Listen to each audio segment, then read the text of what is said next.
아멘. 지난번 아가서 말씀은 봉우리에서 누리는 삶이었어요. 기억나십니까? 하나님과 사람 사이에 막힘이 없고 하나님으로부터 오는 은총들을 콸콸 흘려주는 그런 탁 트인 시원한 삶, 그런 삶을 신앙 안에서 우리가 누릴 수 있다, 그런 이야기를 했고, 하박국서 맨 마지막에 나오는 나의 높은 곳을 다니리로다, 이 말씀이 생각나서 우리 신앙의 봉우리를 얘기를 하면서 하박국서로 우리가 갔었죠. 그리고 하박국서 전체를 우리가 말씀을 묵상하면서 이 봉우리에서 누리는 삶이 믿음의 삶이었다. 다른 말로는 주님의 신실하심에만 근거하는 신실한 삶이었다. 그 신실함을 중심 태도로 갖는 것의 중요성에 대해서 우리가 나눴었습니다. 여러분, 이 안에 신실함이, 하나님을 향한 신실함이 유지될 때 세 가지 현상이 일어나는데요. 우리 하박국서를 통해서 봤고, 첫 번째, 하나님과 소통하게 됩니다. 하나님께 자연스럽게 말을 걸게 돼 있어요. 뭔가 힘이 들어도 하나님께 말을 걸게 되고, 기뻐도 하나님께 말을 걸게 돼 있습니다. 그래서 하나님과 소통하게 되고요. 이 중심 태도가 신실함으로 가득하면, 두 번째로는 자신은 어려운 환경에 놓였을 때 흔들리지 않으면서도 다른 사람들이 어려움에 처한 것을 공감할 줄 알게 됩니다. 세 번째는 하나님을 사랑하리라는 그런 결단을 시작했기 때문에 자기 자신의 높은 곳, 신앙의 봉우리를 이제 누리면서 살게 되는 거죠. 그 안에 소통, 승리하는 삶, 기쁨, 또 공감, 이런 동행을 이제 하게 되는 것이죠. 이 모든 것은 단 한 가지, 하나님을 향한 신실함, 다른 말로 하나님을 믿는 믿음에서 흘러나오는 삶인 거죠. 이제 그 하나님께로부터 오는 삶을 누리고 하나님이 그 선물을 주셨는데, 그것이 이제 5장 첫 절에 나오는 구절이에요. 지금 아가서 5장, 봉우리에서 신랑이 신부를 향해서 베풀어 주신 잔치가 지금 벌어져요. 1절 한번 읽어볼까요? 시작. 내 누이 내 신부야, 내가 내 동산에 들어와서 나의 모량과 현재를 거두고 나의 꿀송이와 꿀을 먹고 내 포도주와 내 우유를 마셨으니 내 친구들아 먹으라, 나의 사랑하는 사람들아 많이 마시라. 잔치를 벌린 거예요. 여기엔 기쁨이 있고 풍성함이 있습니다. 친구들과 함께 하는 즐거움도 있고 주님과의 사귐을 누리는 기쁨도 있습니다. 이거는 다 바른 신앙, 우리 안에 지금 중심 태도를 하나님께 정상적으로 했을 때 하나님이 우리에게 주시는 선물, 하나님이 우리에게 주시는 은총들을 말하는 거예요. 여러분, 이런 은총의 삶, 하나님이 베풀어 주신 그 은혜의 삶 속에 여러분 살아가게 되시기를 축복합니다. 근데 이런 삶을 유지할 때 주의사항이 있는데, 이 신앙의 봉우리라고 생각하는, 이게 정상적인 그리스도인의 삶이죠. 오늘 예배 전에 권사님이 묻더라고요. 신앙의 봉우리는, 그러니까 이 신앙이 아주 성숙해갖고 꼭대기에서 사는 사람, 그런 사람들 얘기죠. 물론 그러면 얼마나 좋겠어요. 그러나 정상적인 그리스도인의 삶을 얘기하는 겁니다. 그런 이 정상적인 그리스도인의 삶, 이 신앙의 높은 곳에서 주님과 동행하는 이 봉우리의 삶은 기쁨과 행복에 충만한 그런 가득한 길이기도 하지만은 좁은 길입니다. 그래서 주의사항이 필요한데요. 좁은 길이지만 홍성한 길이에요. 그 안에 들어가면, 예를 들어서 TV에 하늘 채널이 있어요. 그걸 딱 선택하면 하늘 방송이 막 나오겠죠.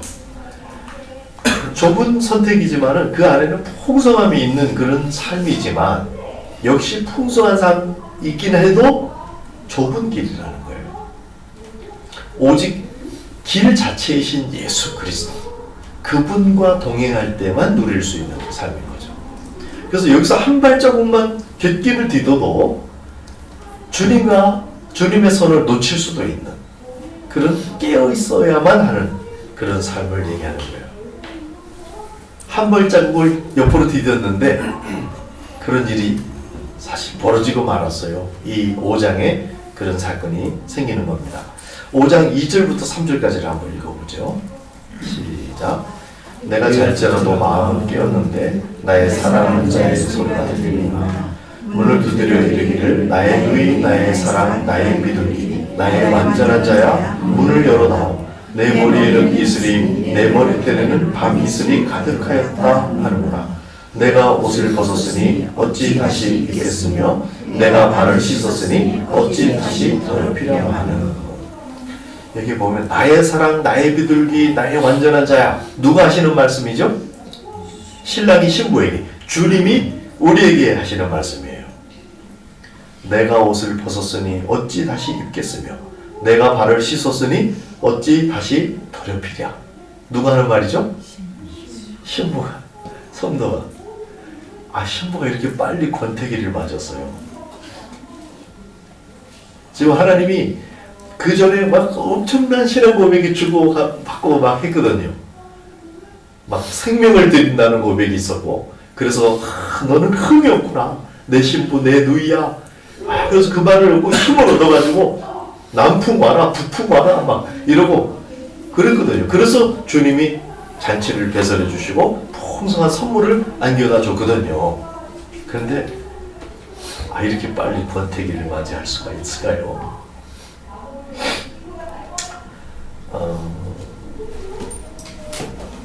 이전에도 주님을 놓친 경험이 있었지요. 아가서에 보면은 사실은 그것을 다시 맞이하고 싶지 않은 그런 하나님의 부재를 느끼는 그런 경험이었어요. 그럼에도 불구하고 또 이렇게 맞게 됩니다. 사실 옛날에는 방향도 문제였고 속도도 문제였어요. 이 신부가 갖고 있는 추구하는 어떤 방향도 문제고 주님이 막 앞에 행하시는 그 속도를 따라잡는 일에도 이제 문제가 있었어요. 그래서 그것의 교정이 필요했는데 이제 그리스도의 신부의 영성으로 종에서 벗어나서 그리스도의 신부의 영성으로 진입했는데도 불구하고 지금 다시 이런 일이 이제 벌어집니다. 그래서 3장에서 잃었다가 다시 회복되는 일을 우리가 봤고요. 그래서 다시 친밀을 회복했고 그때 친밀을 회복하자마자 신부가 너무나 그 전이 안 좋았기 때문에 생각했는 것 같아요. 왜 그랬을까? 뭔 문제일까? 그래서 주님을 만나자마자 한 것이 무의식까지 치료받고 싶어하는 그런 갈망으로 주님께 연합했죠. 그것이 해결되자 4장에서는 주님이 목숨을 걸고 자기에게 다가오는 그런 모습을 발견하게 됩니다. 신랑으로서 가마를 타고 오는데 전사들이 둘러서 있죠. 그래서 나와 결혼하기 위해서 오는 신랑의 모습을 발견하고 자신도 그렇게 반응해요. 그래서 모략산으로 가리라. 죽음을 자기가 정리를 하고 자기 목숨을 들여서 이제 반응을 하자 신랑이 흥분하면서 노래하는 거죠. 너는 흠이 없구나. 내 신부, 내 누이야. 이런 고백을 여러분에게 하셨습니다. 그리고 5장에 이런 것입니다.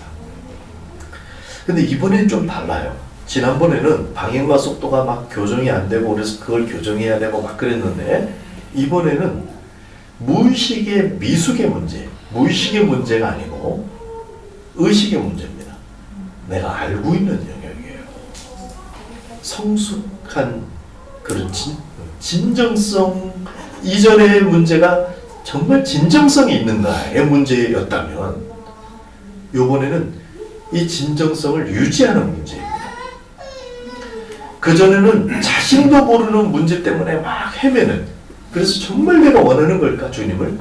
막 이런 정돈이 필요하고 이랬었는데, 이제는 내가 이 원함을 지속하는가 를 내가 선택하고 내가 의지적으로 반응하고 하는 그런 문제라는 거예요.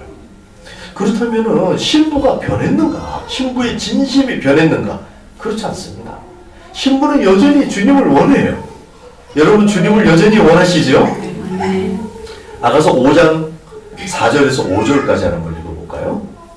시작. 내 사랑하는 자가 문틈으로 손을 들이밀매 내 마음이 움직여서 일어나 내 사랑하는 자를 위하여 문을 열때 모략이 내 손에서 모략의 즙이 내 손가락에서 문 빗장에 떨어지는구나.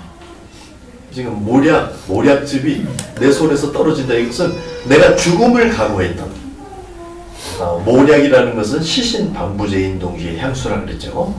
그래서 죽음을 상징하여. 근데 이 모략즙이 내가 그렇게 고백했던 그것이 지금 여전히 나에게 있는 거예요. 주님을 향한 그 손에서 그것이 떨어진다. 그 마음이 여전히 있습니다. 2절에도 보면 내 마음은 깨었는데, 내 마음이 깨어 있어요. 6절에 내 혼이 나갔구나. 후회하는 거죠. 주님의 손이, 주님이 이렇게 부르는데 내가 왜 이렇게 반응했지? 진정성이 없었다기보다는 그 진정성의 유지에 문제가 있었던 거죠. 초점이 주님에게서 한 칸 내려와 버린 거예요. 주님이 베풀어 주셨던 잔치와 그 풍성함이 너무나 귀한데 그 풍성함에 머문 거예요. 주님 자신에게 있지를 못하고 그 아래로 떨어진 거죠. 하나님이 은혜로 베풀어 주신 우리의 직업, 우리의 가정, 우리의 집, 우리의 일터, 우리의 친구들 다 하나님께로부터 온 것이고 하나님이 기뻐하심으로써 우리가 누릴 수 있도록 주신 것이에요. 그래서 이것을 마음껏 누리게 되기를 축복합니다. 그러나 주님이 아니라 주님이 주신 것에 눈이 떨어졌을 때 문제가 생기기 시작했던 겁니다. 6절을 한번 읽어보시죠. 그 봉우리에서 떨어진 고통을 이제 느끼기 시작합니다. 골짜기에서. 시작. 내가 내 사랑하는 자를 위하여 문을 열었으나 그는 벌써 물러났네. 그가 말할 때 내 혼이 나갔구나. 내가 그를 찾아도 못 만났고 불러도 응답이 없었더라. 주님과의 사귐이, 그 사귐을 누림이 깨어진 거죠. 이런 지금 이 정도의 신부, 또 이 정도의 신앙인들에게는 이것은 큰 충격이에요. 왜냐면은 주님과 함께하는 기쁨이 이분에게는 가장 큰 기쁨이었기 때문에, 사실 주님이 주신 것에 대해서도 감사하고 주님이 허락하신 것들에 대해서도 누리고 기뻐하고 있죠. 그러나 사실 이 사람의 이 속에는 주님 자신과의 교통, 주님 자신과의 사귐이 최고의 가치고 그것이 기쁨이었기 때문에 그것을 못 느끼게 된 그때에 큰 충격을 받게 되는 거죠. 이제 우리는 어린아이의 시절은 지나고 전심을 주님께 드리고 전심으로서의 주님을 받게 되는 그런 연애의 관계, 이런 관계를 원하는 단계가 된다는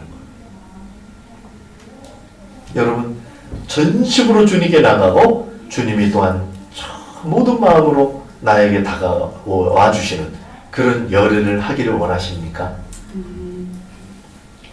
주님이 우리를 그런 자리로 우리를 부르시고 이끌어 오신 거예요. 이 아가서의 이 여정이. 우리의 주님을 향한 우리의 마음이 전심이 되지 못하고, 그래서 주님이 주변이 되어버리는 그런 사건을 이제 지금 아가서의 신부는 맞이하고 있습니다. 그러자 5장 7절입니다. 읽겠습니다. 시작. 성안을 순찰하는 자들이 나를 만나매 나를 쳐서 상하게 하였고 성벽을 파수하는 자들이 나의 겉옷을 벗겨 가졌도다. 전에도 성안을 순찰하는 사람들, 성벽 파수하는 사람들 이야기가 나왔었죠? 기억나십니까? 몇 장입니까?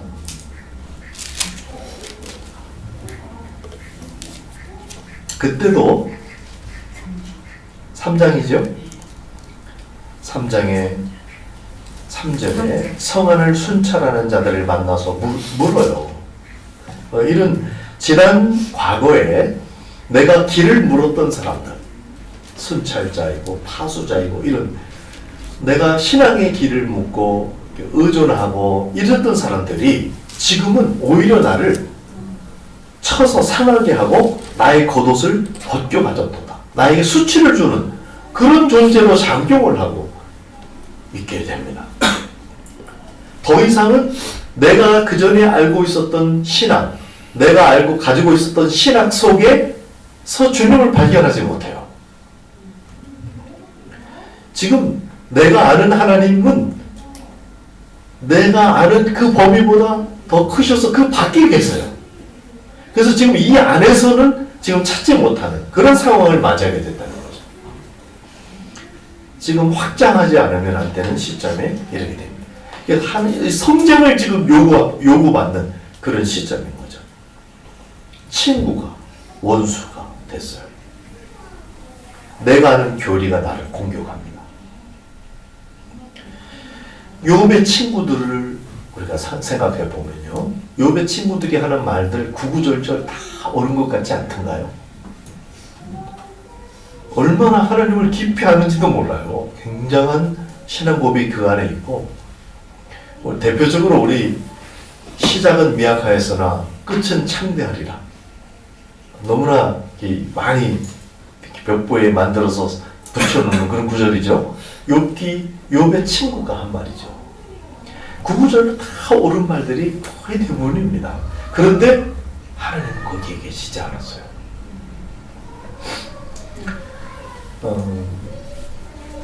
이 신부는 지금 골짜기에 떨어져서 발을 헛디디는 바람에 떨어졌는데 그 골짜기에서 어떤 침체를 느끼고 하나님의 부재를 느끼고 뭔가 목마름을 더 다른 사람보다 더 느끼고 이런 상태로 된 거죠.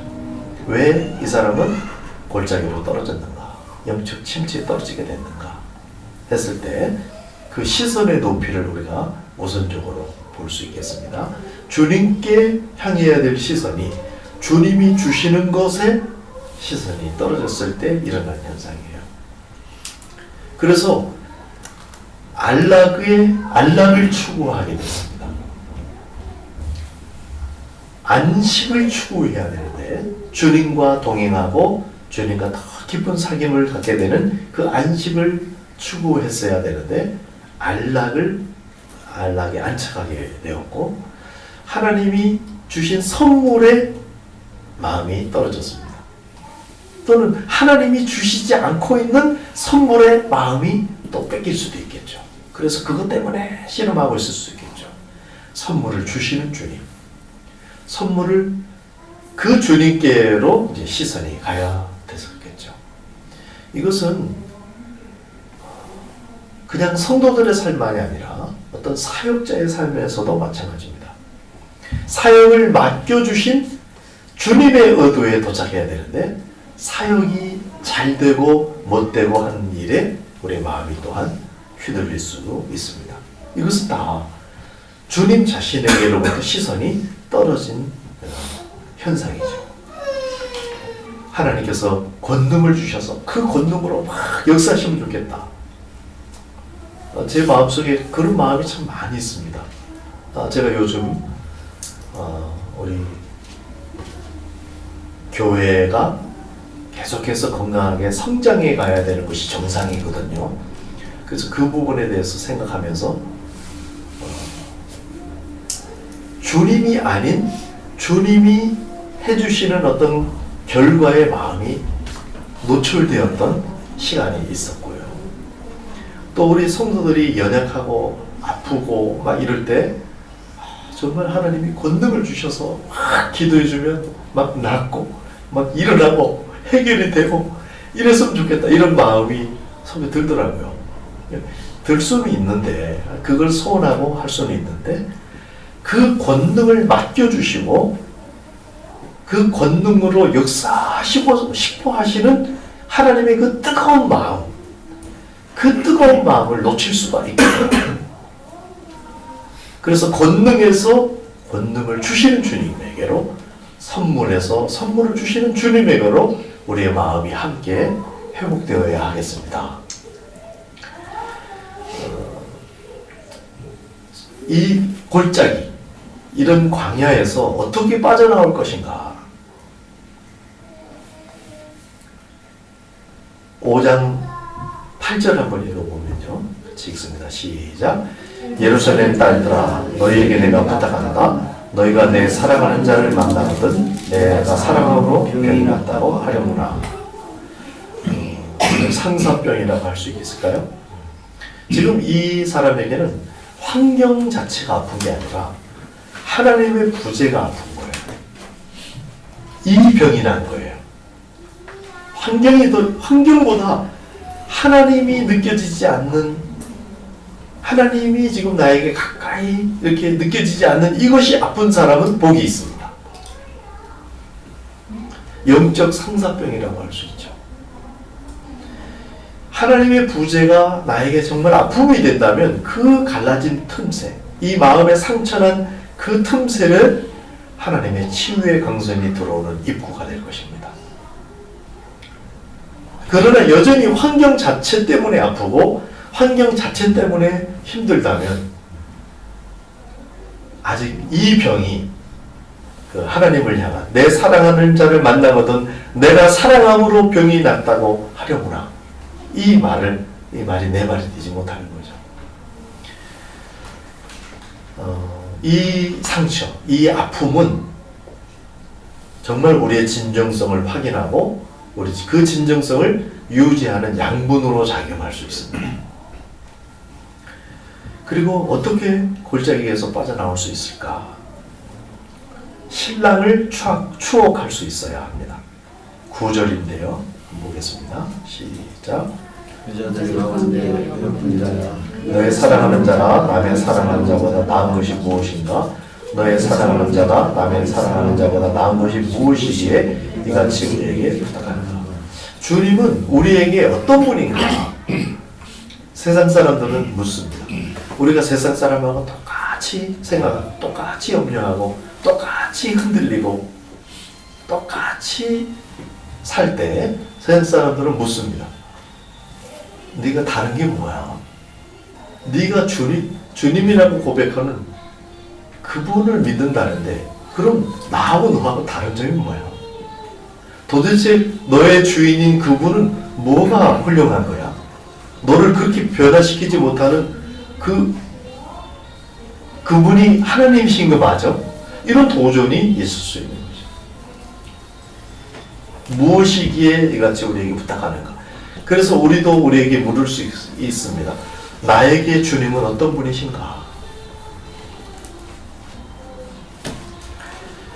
이것을 지금 그 뒤에 신부가 말하고 있는 거예요. 그래서 이것은 체험적이라야 하고 경험적인 관계라야 합니다. 인격적인. 이 말은 뭐 어떤 불의 체험을 받아야 된다, 막 그런 말이 아니라 인격적인 주님과의 결단과 고백과 그 교제를 통해서 체화된 신앙이라야 된다. 다시 말하면 무언가를 지불하고 배웠던 그런 과정들이 나에게 축적되어야 된다는 거예요. 우리의 시간을 지불하고 우리의 물질을 지불하고 우리의 어떤 것을 상대화시키고 이것을 내가 자발적으로 지불하지 않더라도 어떤 때는 그냥 겪는 수가 있죠. 내 재산이 날아가기도 하고 내 건강이 날아가기도 하고 막 이런 과정을 통해서 정말 주님이 정말 나의 주님이 되어주시는 그런 과정, 이것이 나에게 자리 잡아야 돼요. 여러분에게는 하나님께서 여러분을 인도해 주시고 만져주셨던 그런 과정들이 있습니다. 근데 그런 과정들을 통해서 우리가 배우지 못하고 그것을 나의 것으로 체화하지 못한다면 너무나 안타까운 것이죠. 그 아픔, 그 겪음을 통해서도 우리가 더 성장하지 못한다면 너무나 안타까운 거예요. 여러분의 경험 한번 우리가 반추해 볼 수 있는 거죠. 주님과 나는 어떤 관계인가? 저는 어떤 과정들, 그간의 주님과의 인격적인 과정을 통해서 하나 깊이 남는 게 있어요. 주님은 어떤 분인가 했을 때 이것은 뭐가 흔들려도 정말 흔들릴 수 없는 그런 체화된 주님을 아는 지시인 것 같아요. 그건 뭐냐면 주님은 정말 저에게 신사시라는 거예요. 인격적인 분이시라는 거예요. 이걸 몇 마디를 더 붙여야 될지 모르겠어요. 그런 분이시고 또 좀 추가해서 말한다면 사랑이십니다. 사랑. 너무나 참 많이 말한 말이죠. 근데 이게 모든 현상, 우리가 겪는 모든 현상 이런 것들은 다 하나님의 사랑 때문에 나오는 현상들이라는 것을 제가 너무나 알게 되었다는 거죠. 인격을 주신 이유도 사실은 인격적으로 행하시고 우리를 인격을 주셔서 주님께 반응하게 하는 것. 고난의 문제, 이런 모든 문제가 하나님이 사랑이시기 때문에 우리에게 오는 그런 이야기입니다. 그 과정이 있는데 그 과정을 이해 못할 때도 있어요. 그러나 정말 경험적을 통해서 확실하게 알게 된 것은 하나님은 정말 인격적인 분이시고 하나님은 정말 사랑의 하나님이시다 하는 겁니다. 그리고 하박국서를 묵상하면서 또 하나 더 크게 자리 잡은 게 있는데 그 하나님은 신실하신 하나님입니다. 그 사랑에 있어서 신실하신 하나님을 못 믿으면 사랑도 흔들리고 인격도 흔들릴 수 있는 거죠.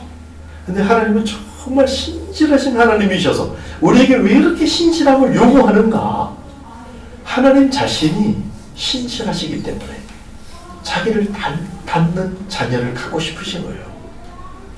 그래서 그 신실하신 믿부심, 그 중심 태도를 닮게 되기를 원합니다. 그래서 주님을 알면 알게 될수록 정말 주님을 더 닮고 싶어지는 것.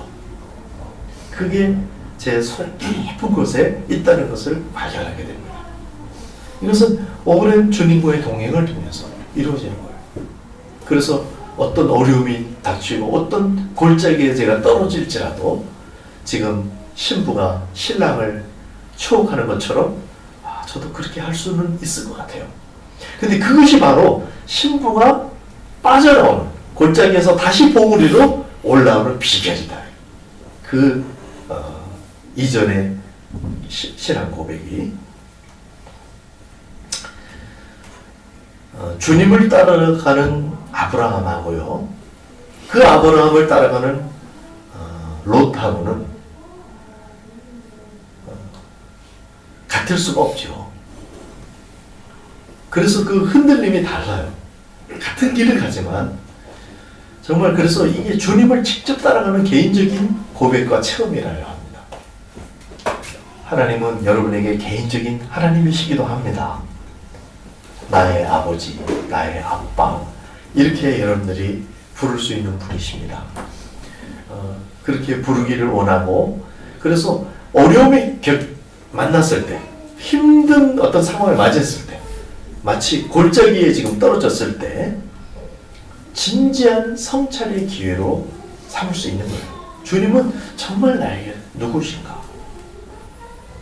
남들이 하는 말을 굳이 따라 말할 필요는 없습니다. 정말 진지한 고민과 기도를 통해서 그것을 발견해야 돼요. 주님은 여러분의 주님이십니까? 너무나 반가운 대답. 그런데 이것은 굉장히 개인적이고 인격적이고 자유의지로 선택하는 문제예요. 주님이 나의 주인이신가? 얼마만큼 주인이신가? 어떤 영역의 주인이신가? 이런 것들을 우리가 검토해 볼 수 있는데, 좋을 때는 잘 이런 생각이 안 나요. 어려울 때, 광야를 만났을 때. 자, 신부가 지금 신랑을 회상합니다. 10절부터 한번 읽겠습니다. 끝까지. 시작. 내 사랑하는 자는 피로도 불고 많은 사람 가운데 뛰어난다. 머리는 숭근 같고 머리털은 꼬불꼬불하고 까마귀같이 검구나. 눈은 시냇가의 비둘기 같은데 우유로 씻은 듯하고 아름답게도 바뀌구나. 뺨은 향기로운 꽃밭 같고 향기로운 푸른 덕과도 같고 입술은 밀가루 같고 머리가 뚝뚝 떨어지는구나. 손은 화목을 물린 황금놀이게 하고 몸은 아로새긴 상하에 청옥을 입힌 듯하구나. 다리는 순금 받침에 세운 화반석 기둥 같고 생김새는 레바논 같으며 백현 목줄은 보기 좋고 입은 힘이 달콤하니 그 전체가 사랑스럽구나. 예루살렘 딸들아 이는 내 사랑하는 자여 내 친구로다. 이것을 머리는 어떻고 눈은 어떻고 뺨은 뭐고 입술은 뭐고 이걸 1대1로 막 단어를 해석할 필요는 없습니다. 그 전체가 사랑스럽구나. 신부가 신랑을 회상해 볼 때 그 전부가 정말 사랑스럽다. 여러분이 주님을 생각할 때, 하나님을 생각할 때, 이것저것 얘기할 수 있지만, 주님의 전부가 정말 사랑할 만하다. 이렇게 느껴지십니까? 그렇게 되기를 축복합니다. 그런 하나님이시죠. 하나님이 여러분을 그렇게 소개하고 싶으시고, 그렇게 교제하고 싶어 하시고, 여러분이 그렇게 반응하기를 너무 기다리시는 거죠. 우리가 겪는 모든 현상들은 그 하나님의 뜨거운 사랑과 나의 못 미치는 어리석음 그 사이에서 벌어지는 일들이에요. 결국 그 신부는 전체가 사랑스럽구나 말하면서 이는 내 사랑하는 자요 나의 친구로다. 도착합니다. 제가 막 생각을 해보고 이것 생각해보고 하니까 주님에 대해서 아는 지식을 조금 동원해보니까 결국은 하나님은 사랑의 하나님이시고 나의 하나님이시고 그리고 내가 주님을 정말 사랑한다는 사실을 발견하는 거예요. 주님 아니면 안 된다는 나 자신을 정말 발견하는 거죠. 이것은 지금은 내가 주님을 사랑합니다 보다도 내가 주님을 사랑하는 이 사실을 흔들리는 상황 속에서 확인하고 발견하는 거. 이게 지금 중요한 거예요. 이걸 통해서 그 다음 단계로 6장의 단계로 나가게 되거든요. 나의 친구다 이렇게 했을 때 참 좋은 친구가 있는 사람은 이게 확 와닿겠죠. 주님은 우리 아버지십니다. 이렇게 했을 때 그 아버지상이 좋은 사람들은 그게 많이 이해가 되겠지요. 그런 것처럼 좋은 친구가 있는 사람들은 그렇지만 또 그거를 아무리 또 좋은 친구가 있어도 그 이상인 것을 또 알 수 있겠죠. 저희도 다행히 참 마음을 이렇게 생각만 해도 마음이 따뜻해지고 든든해지고 또 존경하는 그런 친구가 있어요. 그냥 너무 감사하죠. 그래서 생각만 해도 그냥 마음이 후련해지고요. 힘든 일을 겪었을 때도 사실 이 지금 친구보다는 멀리 떨어져 있는 하나님이 아니고 근데 그 친구 생각만 해도 위안이 되고요. 이 시대에 이런 친구가 있습니다. 나도 힘을 얻고 이런 근데 지금 이분이 주님을 향해서 나의 친구로다. 이렇게. 신부와 신랑 사이가 처음에는 애정 이렇게 얘기하지만 남녀의 사이로 한참 그래서 노년이 되면 친구가 된다 그래요. 그 경지에 도달하는 분이 계십니까? 그래서 그냥 같이만 걸어도 같이만 있어도 그냥 마음이 든든하고 포근하고 내 편이 돼주고 그런 친구 말입니다. 그래서 저에게 항상 이 찬송을 부르면 마음이 싱그러워지고 그런 찬송이 있어요. 여러분 아시는지 모르겠어요. 많이 안 부르더라고요 요즘. 나는야 친구 대신 하나님과 아세요? 이태우 지사님 아세요? 아시는 분 한번 손 이렇게 해보세요. 이거 잘 모르시죠? 이게 잘 모르시는 것 같더라고요. 좀 오래된 찬송이긴 해요. 근데 저는 이게 대학 때 이것을 배웠는데 수시로 이렇게 넓은 광장에 이렇게 넓은 풀밭에 나가면 이게 탁 트인 공간에 가면 나도 모르고 내가 이걸 흥얼거리게 되는 이거 찬송이에요. 제가 사실은 율동까지 다 준비해 왔거든요. 연습해. 주무실까봐 내가 이걸 해가지고 어떻게든 하나님의 말씀을 듣도록 도와드려야 되겠다. 그래서 막 율동도 준비해놨는데, 예? 하지 말라고? 나는야 친구 대신 하나님과 부름 조장 한없이 거니네. 손을 잡고 기쁨을 나누면서 단둘이서 한없이 거니네. 약간 슬프죠? 원래 즐겁게 해야 되는데 내가 하면 노래가 왜 이렇게 슬픈지 몰라. 근데 사실 그런 점이 있는 겁니다.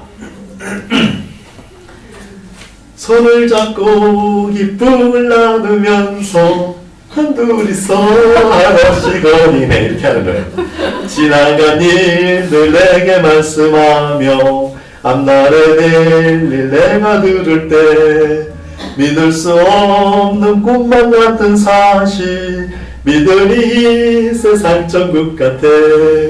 믿을 수 없는 꿈만 같은 사실 믿으니 이 세상 천국 같아.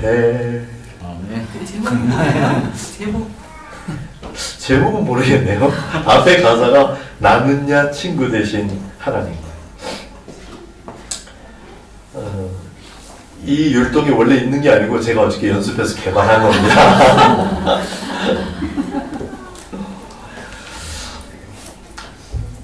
환경은 어려운데 신부가 사랑을 노래한다고 생각해 보세요. 시선이 거기에 가지 않겠습니까? 우리가 다른 사람들이 볼 때는 굉장히 어렵고 힘겹고 좀 그런 환경을 가졌는데 그 안에 고백이 있고 남 모르는 향기가 나오고 사랑을 노래할 때 사람들의 시선이 오죠. 그게 이제 6장이에요. 6장에서 그런 모습이 이제 나타나는데, 그리고 드디어 통합적인 성수, 아름다움의 경지로 나아가게 되는 것입니다. 6장 한번 마지막 구절 한번 읽어보죠. 6장 10절 너무나 잘 아는 구절이시죠. 6장 10절입니다. 시작. 아침빛같이 뚜렷하고 달같이 아름답고 해같이 맑고 깃발을 세운 군대같이 당당한 여자가 누구인가. 이 아름다움, 통합의 경지에 가게 되는 그 전에 골짜기와 봉우리를 체험하고 격렬함과 고요함을 체험하고 이런 신앙의 여정들이 있었던 거예요. 자, 이제 그러면 골짜기에 떨어지지 않으려면 어떻게 해야 되는가? 혹은 골짜기에서 빠져나오려면 어떻게 해야 되는가를 한번 정리를 해보면, 첫 번째, 매사의 시선을 주님께로 가져갈 줄 알아야 됩니다. 이것은 주님만을 바라본다 이렇게 말하고 같은 의미인데 조금 달라요. 제가 그걸 설명한다면 매사 시선을 주님께로까지 갖고 가는 건데, 그러면 감사의 신앙이 될 거예요. 선물을 받았어요. 선물에 눈이 가겠죠, 당연히. 그러나 이 선물을 주신 주님께로 시선이 거기까지 가야 된다 이거예요. 그러면 감사의 마음이 오겠죠. 우리 교회 올해의 표를 감사하는 교회, 감사하는 성도 이렇게 했는데, 어떻게 그것이 억지로 막 감사해서 되는 것이 아니라 그것을 연습을 할 수도 있지만 자연스럽게 되는 것은 하나님이 주신 것을 생각하고 거기 시선이 갔을 때 그 시선이 온 곳까지 가는 거예요. 그러면 그곳에 주님이 계시죠. 주님이 왜 이렇게 감사하라고 그러고 그러나, 주님은 굉장히 수준 높은 분 아니겠어요? 생생 내시려고 표피적으로 그런 게 아니죠. 왜 감사하는 신앙으로 만드시려고 하냐면, 시선이 결국 자기까지 왔으면 하는 이 사랑의 마음 때문에 그러시는 거예요. 내가 이것저것을 주었지만 그 준 것에 매이지 않고 결국 나에게까지 나를 바라보다 하는 그 뜨거운 마음 때문에 감사하라 이렇게 말씀하시는 거겠죠. 그래서 이렇게 하면 매일 매사가 사랑을 고백하는 재료들이 될 수 있다는 거죠. 어떤 일을 겪었을 때 이 겪은 일의 배후에 계시는 주님에게까지 계속 시선을 가져가는 거예요. 사실 주님이 우리를 어떻게 바라보시는지 그 시선과 마주칠 때 우리가 변하는 것입니다. 우리는 신부의 변화 과정을 아가서를 통해서 봤는데 1장에서 아가서 어떻게 변했는가? 그 목동과의 그 연애가 시작됐죠. 그 목동이 신부를 어여삐 본다는 그 눈빛을 발견한 거예요. 신부가. 그래서 뭐라고 고백하냐면 내가 비록 계단의 장막 같을지라도 솔로몬의 휘장과도 같도다. 이렇게 변화된 이유는 그 목동의 시선을 이 신부가 봤기 때문이에요. 그 시선이 마주친 겁니다. 2장에서는 잔치를 벌려줬는데 그 신랑이 그 잔치에서도 시선이 느껴졌어요. 그 시선 때문에 현기증이 느낄 정도의 시선이었어요. 하바젤레트. 그냥 후드러지게 핀 들풀이라 그랬죠. 그 하바젤레트가 하나님 앞에 귀한, 아주 귀한 꽃이 될 수 있었던 것은 전능자의 시선이 그곳에 머물고 있기 때문이다. 그랬던 거죠. 그 시선을 느끼는 거예요. 하나님이 여러분을 바라보시는 시선을 느끼시기 바랍니다. 이게요, 연습이 필요해요. 제가 어저께 우연히 이렇게 보다가 뭐 하나를 봤는데, 왜 그 뇌의 휴식에 관한 글이었어요. 사람들이 피곤하고 이제 하면은 아무것도 안 하고 있으면 쉰다 이렇게 생각을 하는데 그렇지 않다는 거예요. 왜냐하면 뇌는 내 마음은 이렇게 그냥 놨어도 뇌는 쉬지를 않는데요. 근데 어떻게 안 쉬냐면 과거에 겪은 것들, 그 다음에 미래에 해야 되거나 겪어야 될 일들에 대한 불안, 염려 이런 것 때문에 뇌는 계속 긴장 상태에 있다는 거예요. 요즘 현대인들을 더 말하는 거예요. 그래서 그렇게 하면 쉬지를 못한대요. 그래서 쉬어도 피곤이 안 풀린다는 거예요. 그래서 스티브 잡스나 이런 사람들이 그 훈련법을 배워갖고 적용했대요. 이런 것들은 다른 종교적인 형태로도 또 나타나는데 이거는 뇌과학자가 제안해주는 휴식 방법이에요. 그래서 이 뇌과학자는 어떻게 휴식을 하냐 그러면 그 뇌는 자기가 무의식적으로 하는 것을 인식할 때 안심한대요. 쉰대요. 근데 내가 가만히 생각해 보니까 제가 막 몸을 부지런히 안 해도요, 해야 될 일이 목록이 많을 때 제가 못 쉬더라고요. 여러분은 안 그렇습니까? 똑같이 옛날보다 더 막 바쁘고 그런 것도 아니에요. 또 그렇게 할 수도 없고 어느 정도 내가 최대치로 살고 있기 때문에. 그런데 목록이 하나 둘 더 늘면 내가 못 쉬더라고요. 그렇게 있더라고요. 그래서 하나 더 올 수 있는 게 그 목록을 적는 거였어요. 적어두면 그래도 내가 잊어버렸다가 이렇게 보면 생각나는, 그러면 생각이 항상 나야 되니까 잊어버리면 안 되는 일이기 때문에 못 쉰다는 거죠. 그래서 그래야 쉬는데, 그래서 이 뇌과학자가 하는 말은 내가 무의식적으로 하고 있는 거를 인지하기 시작하면 뇌는 쉰다는 거예요. 이런 원리를 제공하면서, 그러면 뭘 하냐, 예를 들어서 호흡을 한번 인식을 해보라는 거예요. 인지. 그거는 이제 구체적인 적용입니다. 원리 자체는 뇌는 그래야 된대. 그래서 예를 들어서 늘숨과 날숨을 뭐 이런 걸 또 종교적인 것들까지 갖고 와서 무슨 명상하고 할 때 적용하잖아요, 그죠? 그게 다 뇌의 구조 때문에 그렇다 하고 이제 그 설명을 하더라고요. 그래서 제가 지금 여기에 또 적용해 볼 때 하나님이 여러분을 지금 보고 계세요. 이 시선이 느껴집니까? 보고 계시는 것을 알고 하는 거하고요, 아는 거하고 지금 그 시선을 딱 인지하고 느끼기 시작할 때하고는 다르다 이 말이에요. 이때 우리가 쉰다는 거예요. 지금 여기에 적용하면. 그래서 정말 정말 그러하다. 제가 하나님의 표정을 생각하는 것을 여러 차례 이렇게 해본 적이 있어요. 하나님이 우리를 바라보실 때 어떤 표정이실까 이렇게 생각해 보는 거예요. 그런데 이게 그런 훈련하고 연결돼요.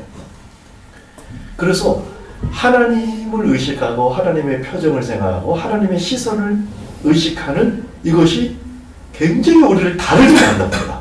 굉장히 넉넉하게 만들고 편안하게 하고 막 어떤 자극에 대해서 바로바로 반응하지 않도록 여유를 갖게 하고 이런 역할을 하는 거예요. 그래서 정말 주님의 시선과 우리가 마주쳐야 된다 하는 이야기를 지금 이제 2장까지 그래서 온 거고 3장에는요 신랑이 나와의 결혼에 목숨을 걸었다는 것을 발견하죠. 신부가. 그래서 그 결의를 알기 때문에 자기도 결의를 합니다. 목숨을 거는 결의를 하는 거예요. 그 모략산 이야기가 그 얘기예요.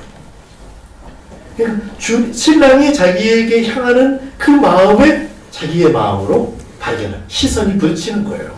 이럴 때 변화가 일어나더라는 거죠.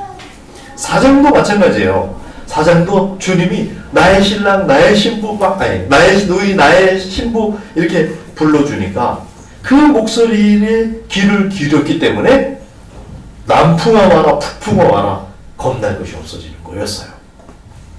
5장에서는 어떨까요? 그 우리를 만나 주신 분이 우리 주 예수 그리스도신데 5장에서 자 이제 주님이 잔치를 배설해 주신 거예요.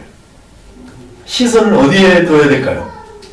그 잔치에 아니라 그 잔치를 배설해 주신 주님에게 둬야 돼. 그 시선이 마주칠 때 우리가 살아나게 된다. 우리가 쉬게 되고 우리가 회복하게 된다.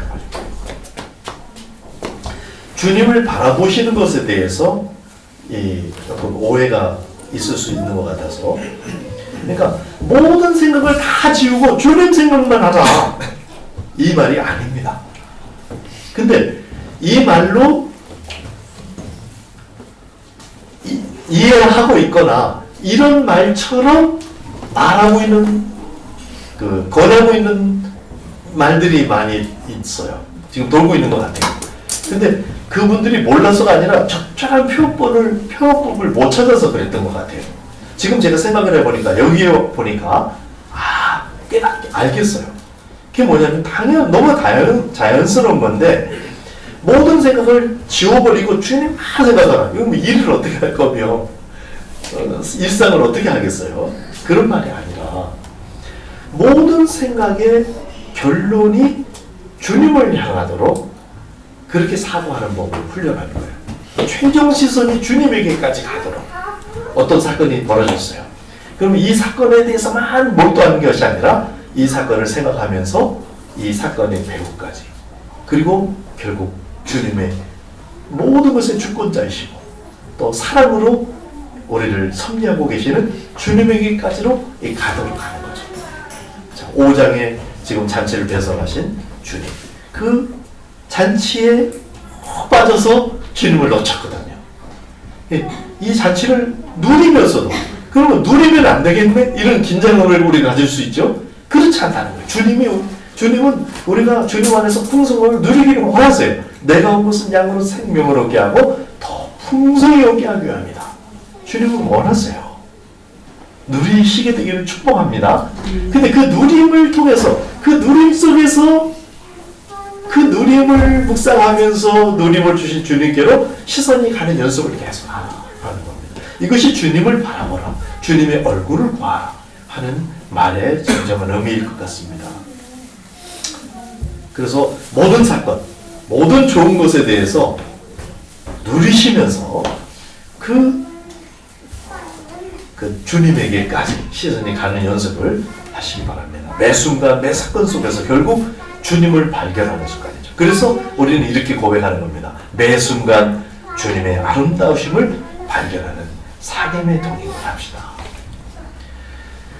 주님만을 생각해야 그것을 발견하는 것이 아니고 일상의 어떤 사소한 것이라도 딱 시선이 거기서 시작해서 주님께로 가는 거예요. 그래서 주님을 결국은 발견하게 되는 그런 동행. 그렇게 하면 골짜기에서 빠져나올 수가 있습니다. 또 하나는 자기 자신이 누군지를 알아야 돼요. 주님에게 내가 누구인지, 주님은 왜 이렇게 나를 쳐다보시는지. 나는 새로운 피조물이죠. 나는 예수님이 자신의 목숨과 바꾼 존재입니다. 이게 이 말이 다가옵니까? 목숨과 그냥 턱 바꾼 게 아니고 십자가의 고통을 감수할 만한 가치가 있는 존재다. 너는 내가 이 고통을 다 겪어도 될 만한 존재란다 라고 주님은 말씀하시는 거죠. 그게 나예요. 그리고 그래서 우리는 주님의 친구이고 내가 다시는 종이라고 하지 않고 친구라고 하겠다. 이제는 그리스도의 아내, 그리스도의 신부로까지. 그래서 자기가 누구인지를 알아야 돼요. 자기 혼자가 아니라 주님이 보시는 시선 안에서. 빅터 로저스라는 사람이 있는데 이 사람은 어떤 사람이냐면 IQ가 180인데 초등학교인지 그 전에 선생님이 100을 빼뜨리고 80이라고 적었어. 그리고 IQ 80으로 살아가는 사람이에요. 거기 갇혀서 자기는 바보인 줄 알았어. 근데 뭔가 현상이 약간 다른 사람이 볼 때 바보짓 같은 것도 있어. 아주 엉뚱한 행동들 자꾸 하니까. 그래서 그냥 바보가 됐어요. IQ가 나중에 보니 180이에요. 어떻게 알았냐면 어떤 회사가 사원 모집을 하기 위해서 광고판을 냈는데 이 문제를 푸는 사람을 이제 사원으로 채용하겠다. 근데 이 사람이 차 타고 가다가 그 문제를 풀었어. 지나갔다가.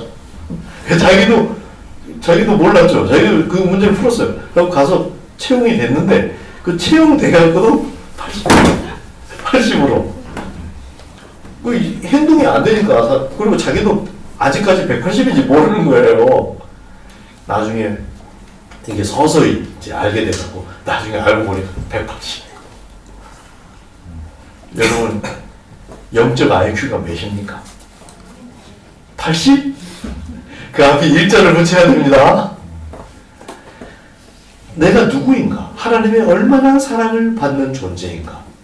내 스스로 나에게서 시작되는 이 사고가 아니라 하나님이 나를 바라보시는, 그리고 하나님이 나에게 지불하셨던 그 가치로 나를 평가해야 된다는 거예요.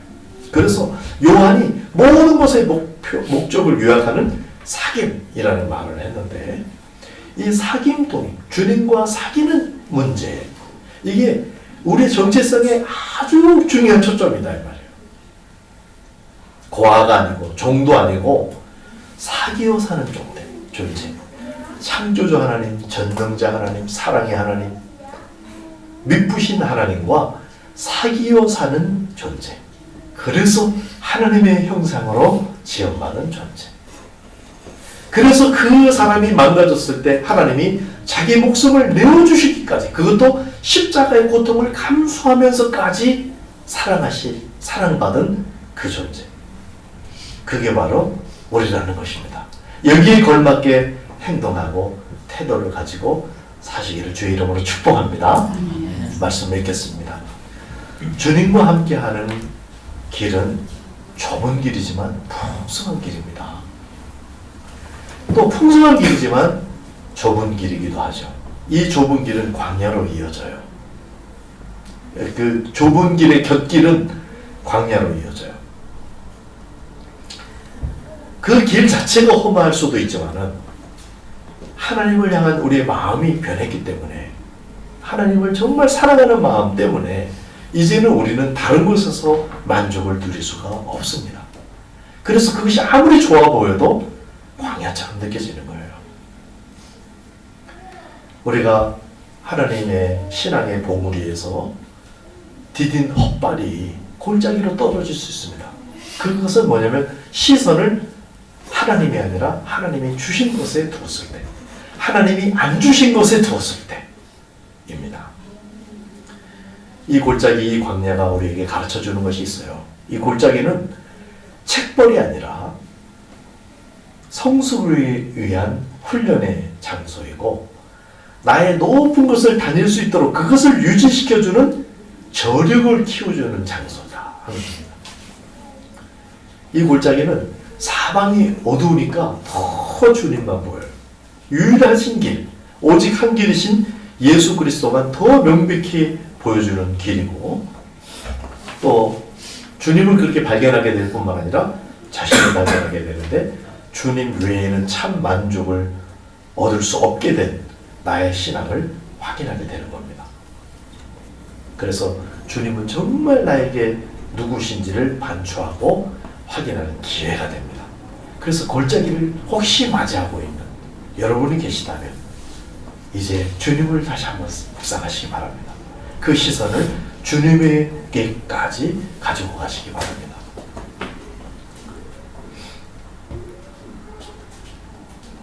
병이 이것 때문에 주님이 보이지 않습니다. 주님은 어디 계십니까? 무엇을 하고 계십니까? 그 시선을 주님께로 가져가기 전에 정말 이 주님이 느껴지지 않는 이 아픔 때문에 병이 난 사람에게는 오히려 소망이 있는 것입니다. 그래서 목마르고 애통하는 자는 복이 있다 말씀하시는 거죠. 그 인생의 골짜기에 떨어졌을 때, 광야에 던져졌을 때 무엇을 기억할 것인가? 첫째, 시선을 사건 상황에서 시작하지만은 주님에게까지 가져가는 습관을 키워야 된다. 둘째, 사귐을 누리도록 부름받은 자기 정체성을 회복하는 겁니다. 주님의 시선까지 가서 그 주님의 시선으로 다시 나를 바라본 거죠. 이번 주는 고난주간인데 정말 골짜기와 광야 그리고 이 십자가의 묵상을 통해서 더 깊은 신앙의 위로